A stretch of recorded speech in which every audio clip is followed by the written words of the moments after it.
Welcome back, ladies and gentlemen. Today we're going to be reviewing the fourth Friday the 13th movie. This one probably holds up to be in the top four towards the end of the series for me within this franchise.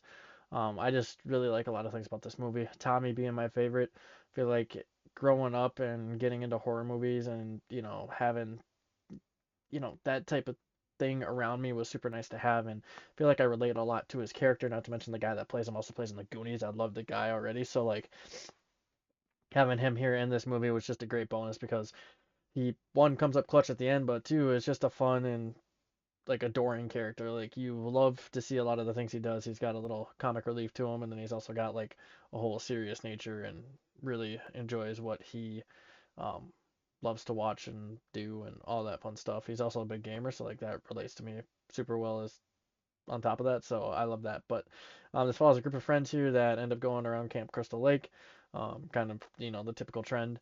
Um, Jason goes around taking them out one by one. I feel like the kills here within this movie were a lot more gruesome than the third one, and I love seeing what they did with Jason within this movie. Outside of the fact that they knock his mask off later on, I do hate that part personally because it just it seems stupid to me. I hate when they take the mask off and just like leave it on, unless it's like a ghost face type movie.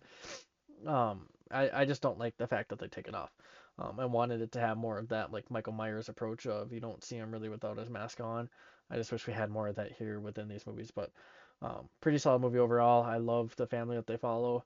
A lot of the scenes where he's going around and killing the people are great. The one thing I absolutely hated was the one like friend or whatever of the guy within this movie because he's super obnoxious and annoying. Aside from that though, like everything's pretty well done. I don't know if I'd really knock this in any negative way outside of having the annoying friend and the mask. So I highly recommend checking this on out.